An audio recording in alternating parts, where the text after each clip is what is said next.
Eu tenho certeza que você já passou por isso, por algum momento na sua vida onde, por uma falta de ousadia da sua parte, você perdeu alguma coisa.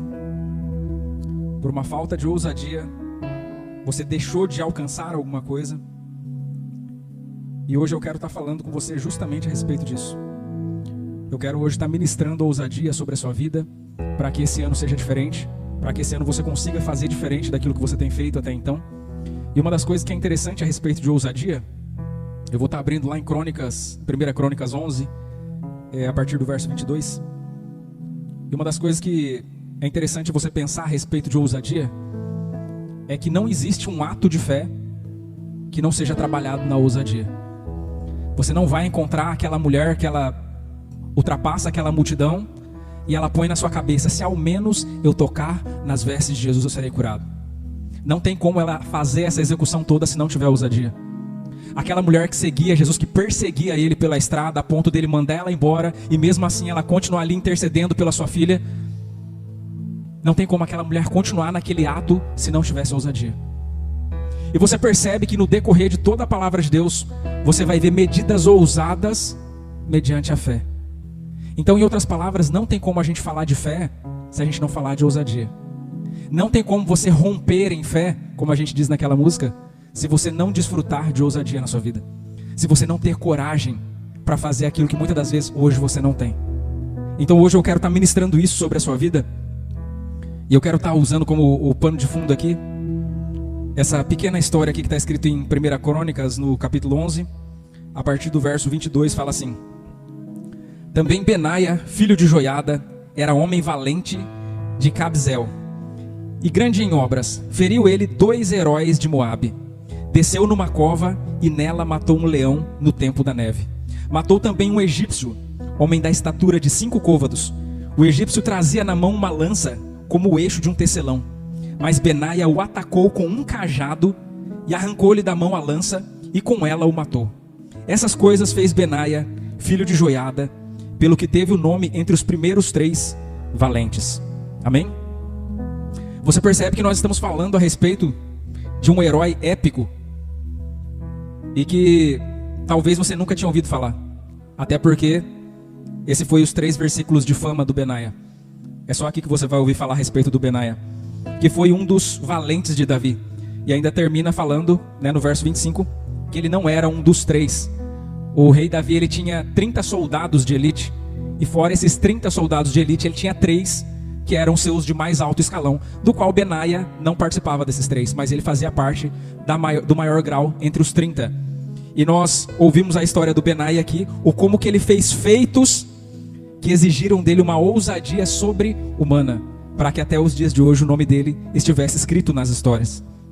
E é interessante que no culto de domingo, eu ainda falando a respeito dessa questão de heroísmo, de situações épicas que o ser humano muitas das vezes se põe, e já homenageando o nosso amigo Nicholas, que está aniversariando hoje, lá em Kaiowá eu dei o exemplo de um britânico chamado Nicholas Winton, que na época do nazismo, ele teve a oportunidade de salvar quase 700 crianças, sem que ninguém soubesse.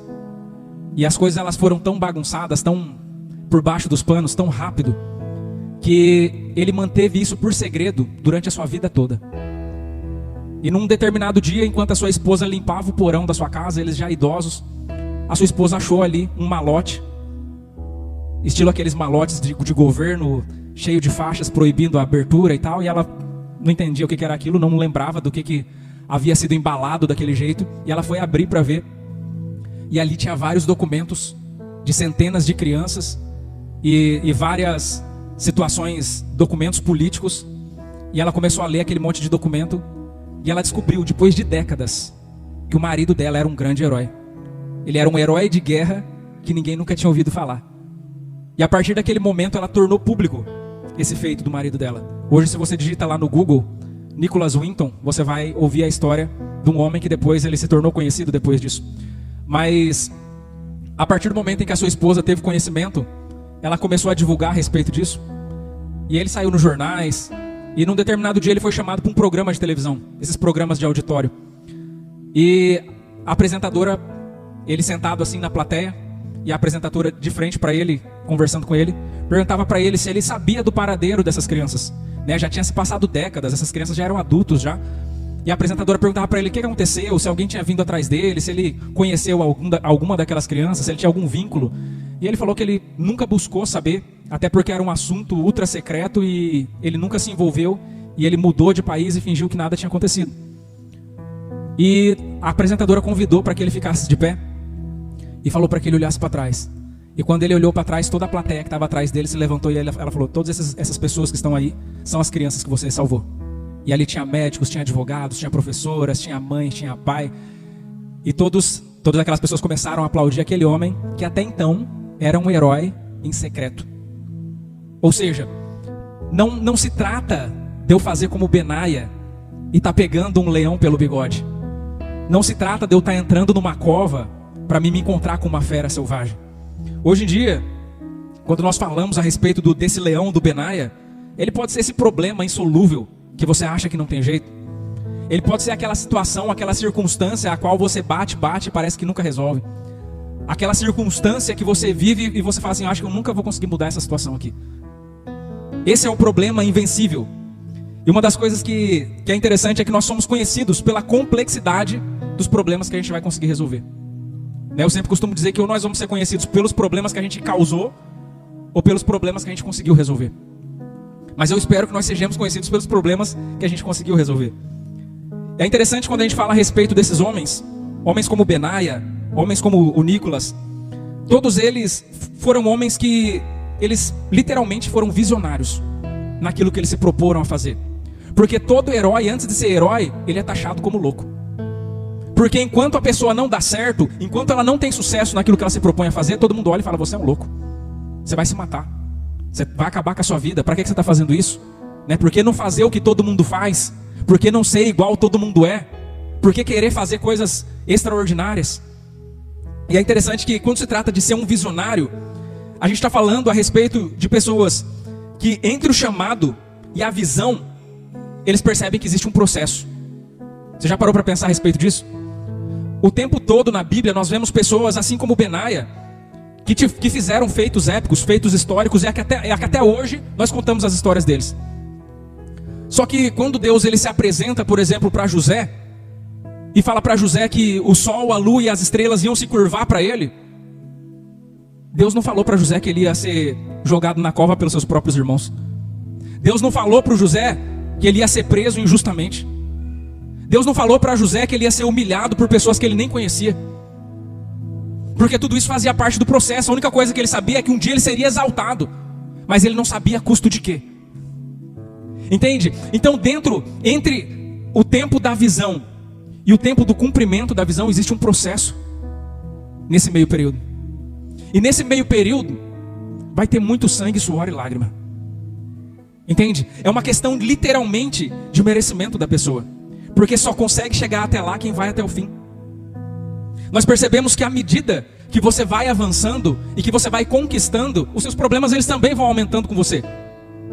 A princípio, José, o que ele tinha que resolver era cuidar dos seus irmãos. Era o que o seu pai mandava ele fazer. Ô José, vai lá ver o que seus irmãos estão aprontando. Aí o José, por isso que ele era odiado. Lá vem o que fala mal de todo mundo. O leve e traz. Quando José era uma criança, o serviço dele era fazer isso. Vai lá ver o que seus irmãos estão aprontando.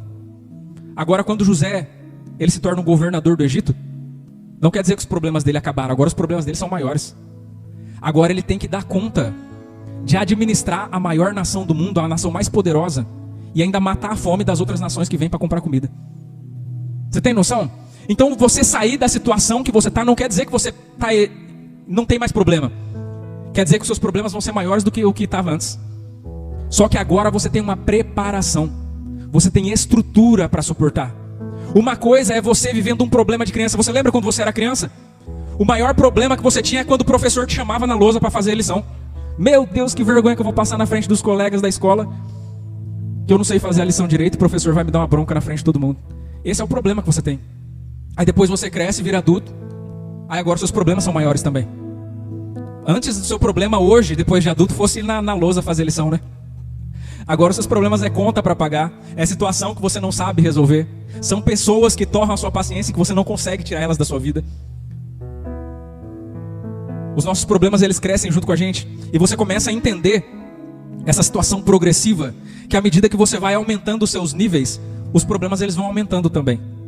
E faz sentido, porque tudo que existe nesse planeta foi feito para prosperar, foi feito para evoluir.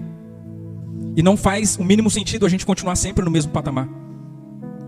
E aí eu começo a pensar a respeito de pessoas que não conseguem enxergar isso. E eu preciso entender que na minha vida ou eu estou avançando, ou então eu estou domesticando os meus problemas. Você lembra de Davi lá no campo de batalha? Quando Davi chega no campo de batalha, já fazia 40 dias que Golias todo dia descia no arraial e começava a gritar: não tem homem aí para lutar comigo não? Cadê o Deus de Israel? Cadê o pessoal que fazia, desfazia, os milagres? Não tem ninguém, não vai ter nenhum homem aí para me enfrentar?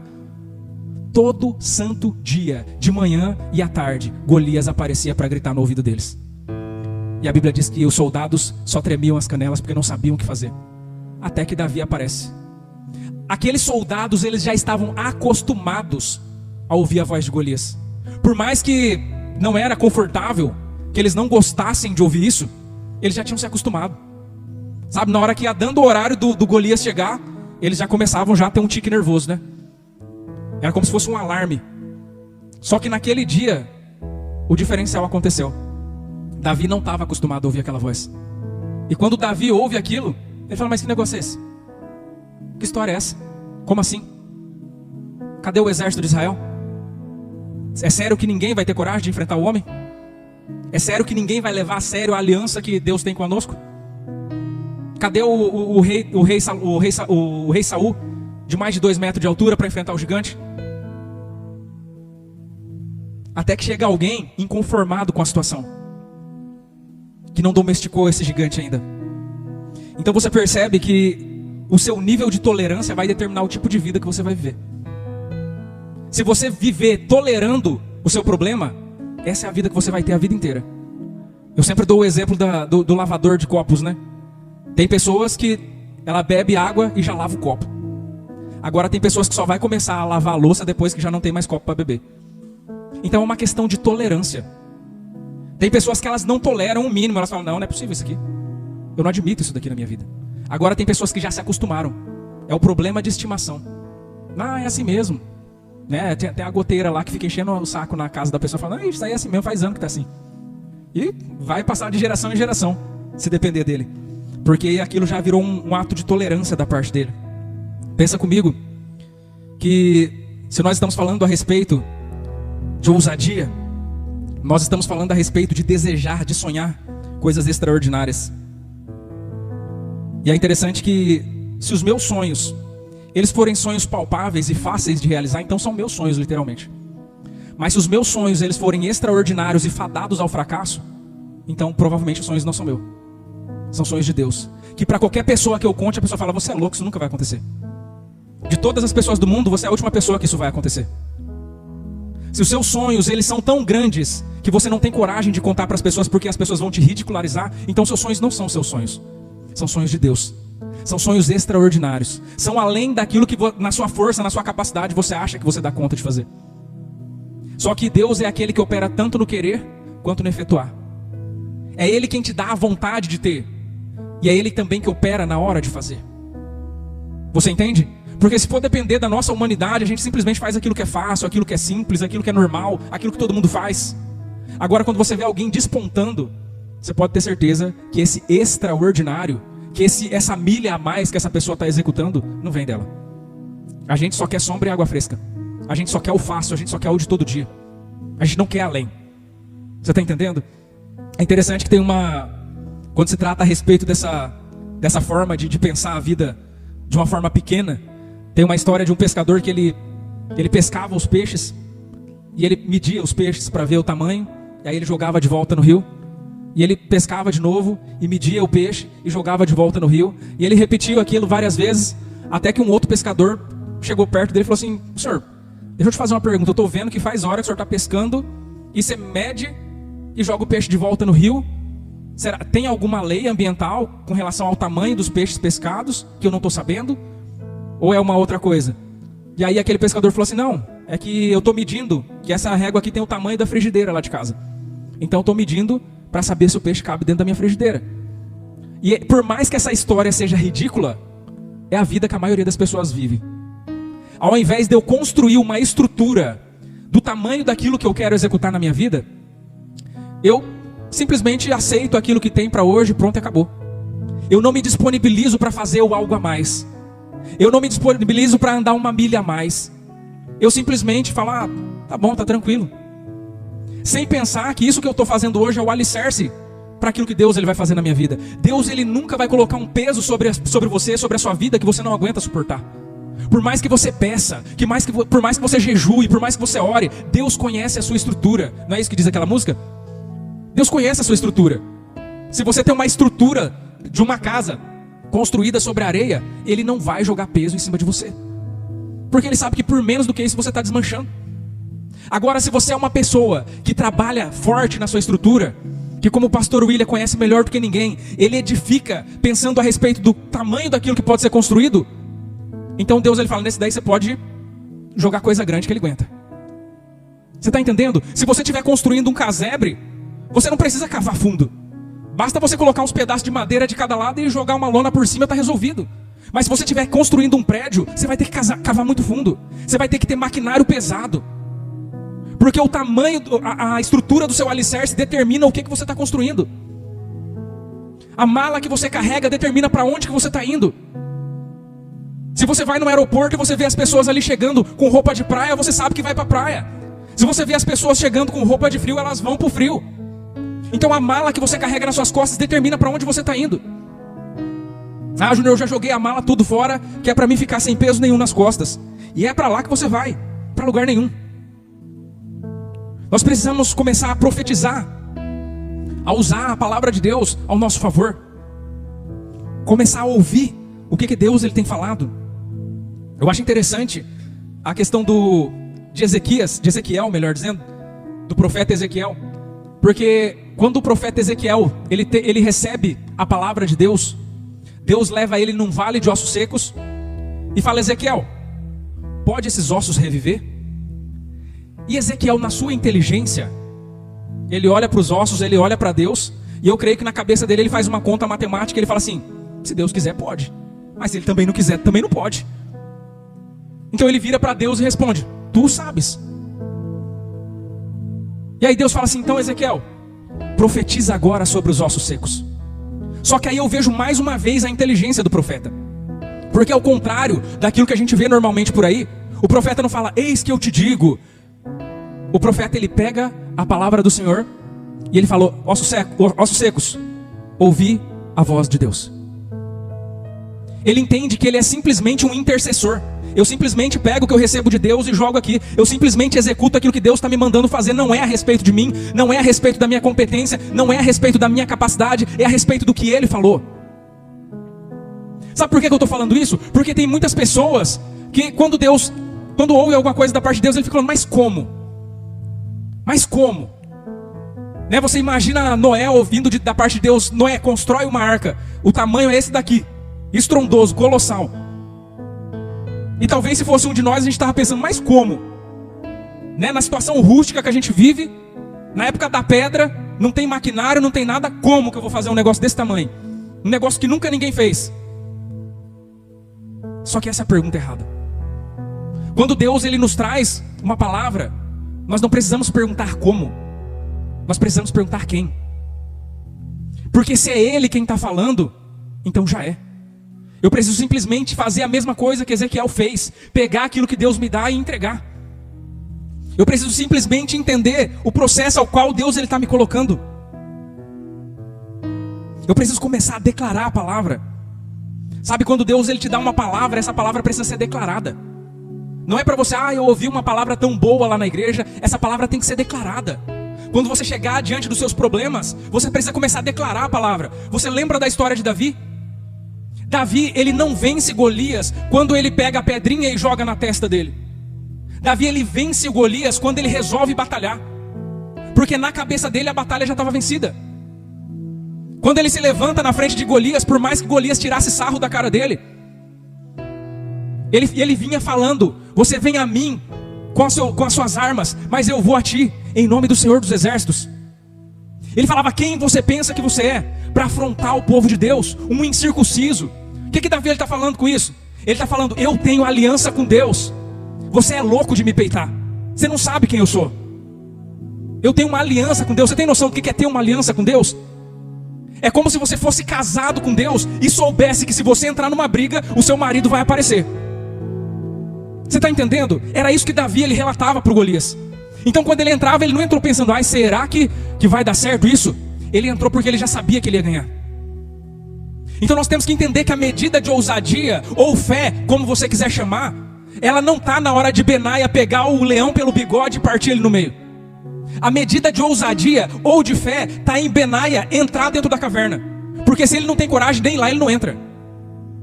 A partir do momento em que na minha cabeça eu venci a batalha, já está vencido. É uma das coisas que eu sempre falo, que Cristo ele não vence na cruz, ele vence no jardim. A queda do homem aconteceu no jardim.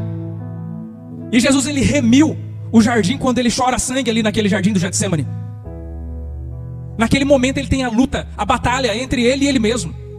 E ele fala: Deus, Pai, se for possível, passa de mim esse cálice. É a luta, o único momento onde você vai ver ele lutando contra si mesmo. Só que quando ele desce, ele já está totalmente certo daquilo que ele vai fazer. Ele não desce para pensar: será que eu vou, será que eu não vou? Quando ele desceu, já estava ganho. A batalha já estava ganha. Você está entendendo? Então só entra na caverna quem tem certeza da vitória. Entrar na caverna fala a respeito de você negar a si mesmo, de você acreditar naquele que te enviou. A história que vão contar sobre você não é sobre a loucura de entrar na caverna, é sobre o feito épico de você ter matado o leão que estava lá. Ninguém quer saber se era na caverna ou se não era. É você quem determina o como que você vai ser lembrado. Você vai ser lembrado como uma pessoa que foi derrotada, como uma pessoa que largou de mão e desistiu, que desanimou, ou você vai ser lembrado como uma pessoa que foi até o fim. Não quer dizer que você nunca errou, não quer dizer que você nunca caiu, não quer dizer que você nunca desanimou. Só quer dizer que no fim você cumpriu a sua missão. Só quer dizer que no fim você pode olhar para você e ter orgulho daquilo que você fez. O Tony Robbins ele tem uma frase que eu acho bem interessante, que ele fala que a sua vida ela só pode ser duas coisas. A sua vida ela pode ser um aviso ou pode ser um exemplo. E eu espero que depois de tudo aquilo que a gente falou aqui, você escolha ter uma vida que seja um exemplo para as outras pessoas. Que as pessoas elas possam olhar para você e falar assim: cara, eu quero ser igual a esse cara. Se ele conseguiu, eu também consigo. Eu preciso começar a entender isso. A palavra Benaia, que é o nome desse personagem que nós estudamos hoje aqui, significa construído por Deus. Essa que é a parte mais deliciosa a respeito de você viver com Deus. A possibilidade de você se permitir ser construído por Ele.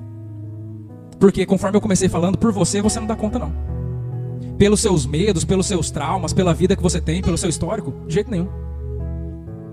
Mas se você se permitir durante o processo ser trabalhado por Deus, Ele vai te colocar no lugar exato onde você precisa estar. Fica pensando a respeito de Noé. Um senhorzinho construindo uma arca durante 100 anos. Já parou para pensar a respeito dessa loucura? As pessoas passavam e falavam: nossa, faz 50 anos que eu passo aqui, esse velho está construindo esse negócio aí que ninguém sabe para que serve. Aí um falava: acho que ele está fazendo um zoológico.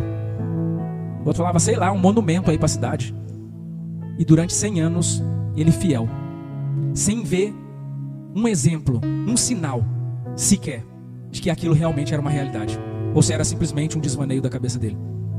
E eu fico pensando a respeito dos seus filhos que cresceram vendo aquilo ser construído. E talvez eles falando: pai, e aí? Quando que a gente vai ter um sinal de que vai acontecer alguma coisa de verdade? Será que a gente não está doido mesmo? E o que é interessante é que quando Noé ele termina, ele conclui todo o seu projeto, todo o trabalho, a Bíblia diz que ele entra para dentro da arca com seus filhos.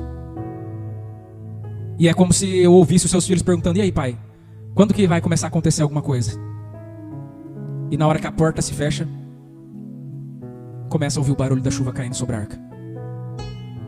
enquanto você não faz aquilo que tem que ser feito, Deus ele não vai fazer o que tem que ser feito também.